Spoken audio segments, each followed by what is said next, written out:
So we left off talking about the practices of ethnocentrism and cultural relativism and how they relate to this idea of cultural imperialism, where we have this tendency of viewing our own culture and our own way of life as being superior to others and trying to kind of force our cultural beliefs and practices sometimes on cultures that are different than us or cultures that we view to be inferior to our own.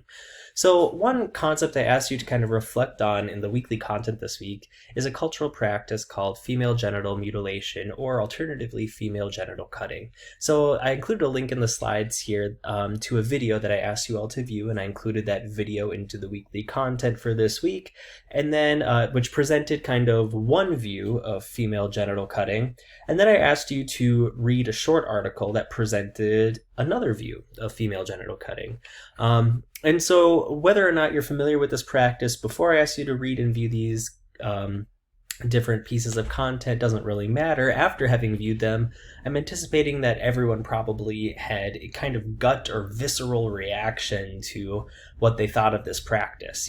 Typically in the US, again, since female genital cutting is not something that we culturally practice here, you probably had a negative response to this, right? Or even if you've previously heard of this practice, you probably immediately defaulted to viewing it unfavorably.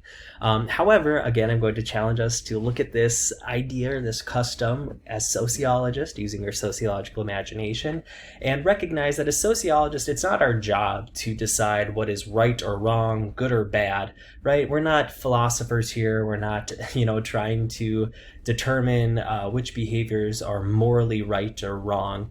As sociologists, we're more interested in understanding why certain cultural practices are viewed differently from different societies. All right, so with that in mind, I included a few questions in the weekly content this week pertaining to these pieces pertaining to the practice of female genital cutting. And I just want to take a second to unpack these a little bit in this discussion. I won't spend too much time here, but I asked you to reflect on these questions, so I thought it'd be helpful to provide some feedback or some input about this particular topic here. So the first question I asked was that most people in the US have very negative reactions to the cultural custom of female genital cutting. Since it is not a cultural practice in the US, how do you think people come to form their opinions on this custom? How did you personally form your opinion? Have you ever thoroughly researched this subject? What sources did you rely on? So the purpose of this question is to get us to start thinking about how we can come to form our own values, our own beliefs, and develop our own biases about topics, especially about customs that are different than our own cultural practices here.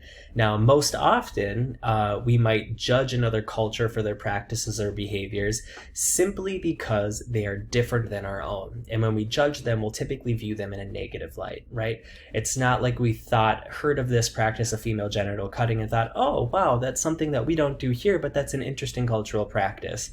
Our default response almost instantaneously is probably one of judging it in a negative light. Wow, this is abusive. This is a horrendous practice that should never take place in the first place, right? Is customarily how we would respond to this as citizens of the United States, right? However, ask yourself that. Now, how did you form that opinion? Based off of what? What information do you have? What sources are you relying from? Have you heard the accounts of people who have actually participated in this cultural practice? Have you ever talked to someone who lives in a country where this cultural practice is common and is something that they do? Or are you simply using your secondhand knowledge from maybe a biased blog or a biased YouTube video that was written by someone from the United States or from a different society that doesn't practice this cultural custom, right? So part of a sociological imagination is first being inquisitive and questioning why we feel the way we do about things, and also taking a second to reflect on where we actually get our sources of information and questioning their credibility and their reliability in that regard. right?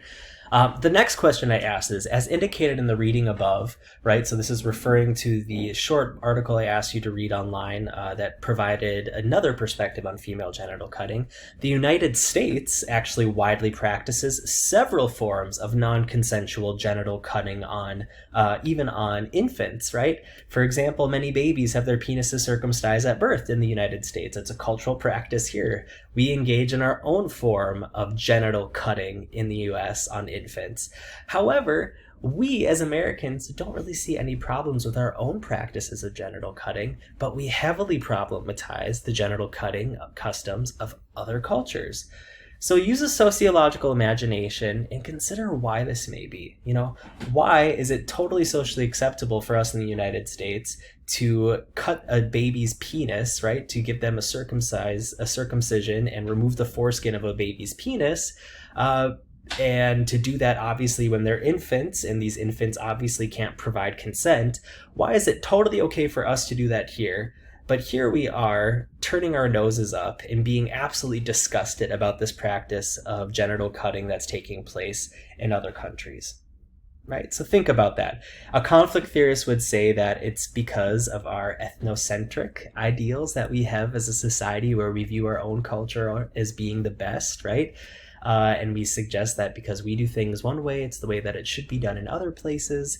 So for whatever reason, we create these kind of ideological paradigms, right? These ways of thinking and understanding our social world by kind of expunging our records and letting us have a clean conscience. Oh, it's okay when we cut a baby's genitals because it's a part of our cultural practice and our culture is the best. The United States has the best healthcare in the world, so it's fine for us to do this, but it's not okay for other cultures to do it, because those other cultures we view as being inferior, right?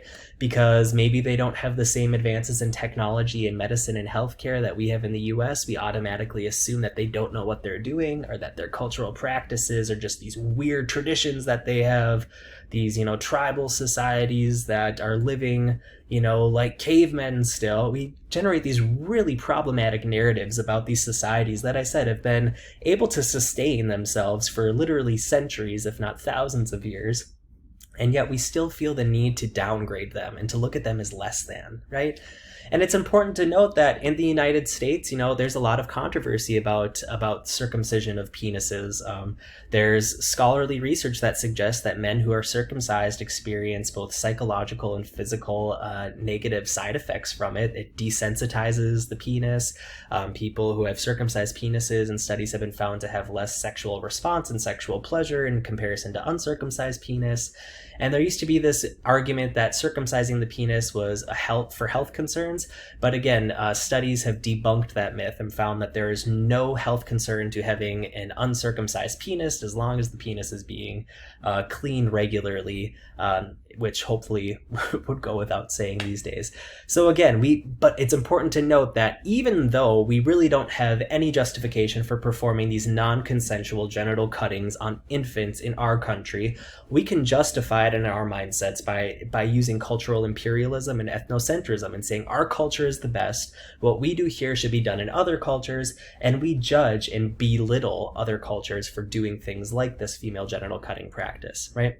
Now, I'm not here to tell you that female genital cutting is good or bad. Like I said, as a sociologist, not my job. As a sociologist, what is my job is to think about how we as a society are able to somehow justify our behaviors that are identical in many aspects to those in other cultures, but still look at those other cultures as if they're inferior and view our culture as if it's superior. That's what's interesting. That is how a sociological imagination helps us unpack some of these. I encourage you to discuss this in the discussion for this week. I think this is always a really interesting discussion for people to have. So if you have other thoughts or ideas, or can use your sociological mind to extrapolate upon this further, definitely go ahead in your discussions. And the last question I ask is just thinking about how can studying sociology and better understanding and appreciating different cultures be beneficial in your future career, right? Obviously, this is something important. Imagine, for example, if you're working in healthcare and you have a patient come in and you come to realize that this individual, maybe from another culture had undergone the practice of female genital cutting, are you as a nurse or as a healthcare provider going to be able to control your own biases that you have, right? Not judge this individual for their cultural differences and still be able to provide superior healthcare to this individual that they deserve, right? Or thinking about working in businesses, if you have people coming in from other cultures or societies that have certain piercings or tribal tattoos or something of that sort that's a cultural norm from a different society, are you going to be able to accept them for who they are and their cultural differences without judging them or their work ethic, right? So this is why it's important for us to understand different cultures and to start appreciating the differences that exist between them without judging them or ranking them in any type of hierarchical order. Material culture, let's move on a little bit here now, refers to the physical objects that a group of people attach a shared meaning to. So virtually every society has aspects that are referred to as material culture. So the physical objects we have in our society that we attach meaning to, okay? For example, and if we compare the United States culture versus, let's go with a culture that still practices kind of a tribal hunter-gatherer society, which is, we'll use the example of the Iagua culture, which is an indigenous group of people living in South America. So the buildings that we use to classify as homes are aspect of our material culture. But what constitutes as a home, or the dwelling that we live in the United States, is very different than what they use in the Iagua culture, right? In the US, we live in houses that typically look something like this image up here, right? Typically 1 or 2 story buildings that have doors and windows are constructed out of things like wood, brick, concrete, have walls, ceilings, floors, etc. However, in the Iagua culture, they live in these kind of grass huts, and it's also common for multiple families within a community to live in the same dwelling together. Whereas in the United States, we typically wouldn't be living with, for example, our next door neighbors and us wouldn't share a household dwelling together. We typically have our own homes, our own apartments that we live in independently with our nuclear families, right? Ourselves, our significant others, children or dependents if we have them.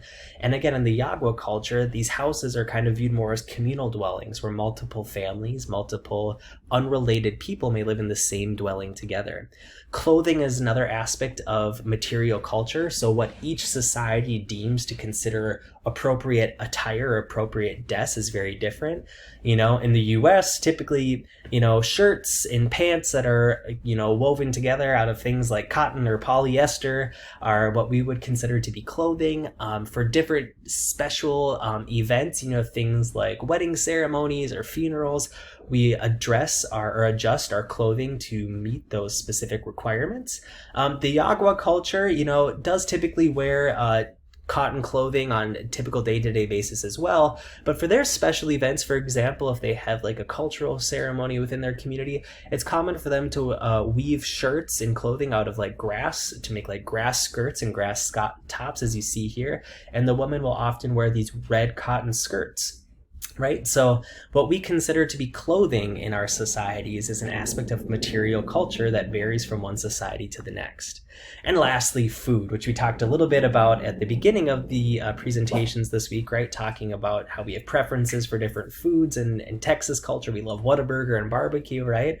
So in the US, things like hamburgers and french fries, pizza, spaghetti, hot dogs, whatever, typically things that we would consider and associate with food. The Iagua culture, being predominantly a hunter-gatherer society, relies a lot more on wild game, wild fish, plants, and vegetables, fruits that can be harvested from nature, and they eat them more in a raw, unprocessed form than we typically do in the US.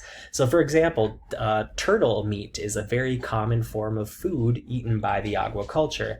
In the US, if I asked you what you associate turtles with, you'd probably say pets or wild animals, but in Iagua culture, it's considered a form of food, right? So So the material culture that we have in society varies from one place to the next. Non-material culture refers to non-physical things, right? So a group's shared way of thinking and doing. So if you think of things like norms or symbols we have in a culture, those would be non-material aspects. For example, our language is a very great example of non-material culture that varies from one society to our next, right? In the United States, we speak English, so hello, how are you? In the Iagua culture, this is how you'd say hello. I'm not even going to try to pronounce what that is because I have no idea how I would even go about doing that, right? So that's a non-material aspect of our culture.